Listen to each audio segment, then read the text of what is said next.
नमस्कार दोस्तों, the knowledge में आपका स्वागत है। मैं हूं हितेश गिरी गोसाई और आज हम बात करेंगे हमारे देश भारत का ज्योग्राफिकली जन्म कैसे हुआ। आज से करीब 20 करोड़ साल पहले हमारी धरती पर आज के दिखने वाले डिवाइडेड कॉन्टिनेंट्स नहीं थे।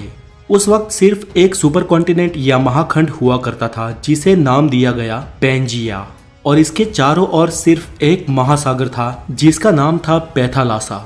और आज के सारे खंड इसी महाखंड पैंजिया में से विखंडित होके बने हैं।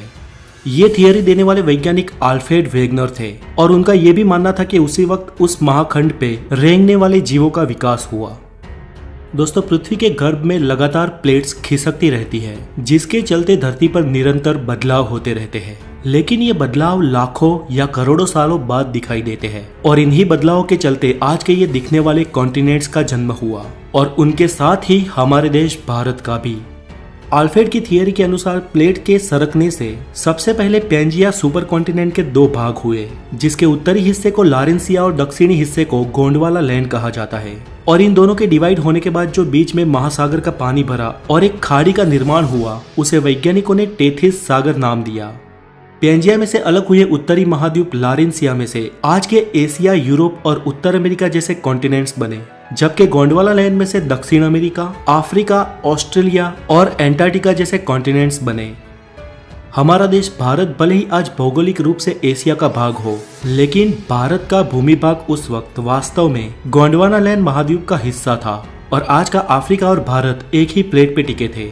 धीरे धीरे अंदरूनी प्लेट्स के सरकने से ये प्लेट्स भी अलग होती गई और भारत की जियोग्राफिकल प्लेट अफ्रीका से अलग होकर धीरे धीरे एशिया की ओर बढ़ने लगी।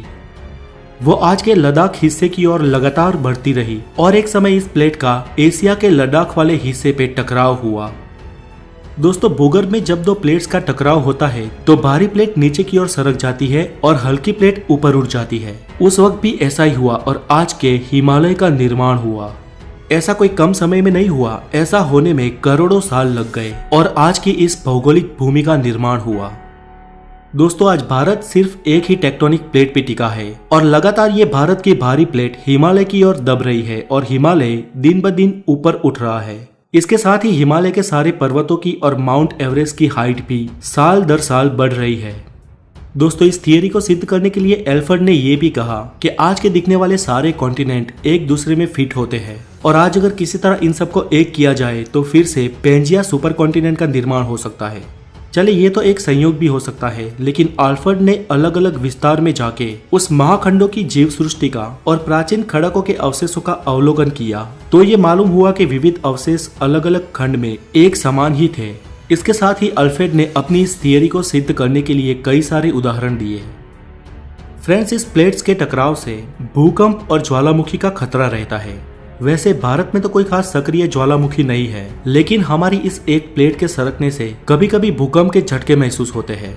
हमारी अगली वीडियो में हम जानेंगे कि भूकंप और ज्वालामुखी का रीजन क्या है और लावा या मैग्मा कैसे बनता है। तो आज के लिए इतना ही। अगर आप नए हैं तो द नॉलेज को जरूर सब्सक्राइब करें और इस वीडियो को लाइक करें, हो सके उतना शेयर करें और अपना ख्याल रखें। Have a good day, take care.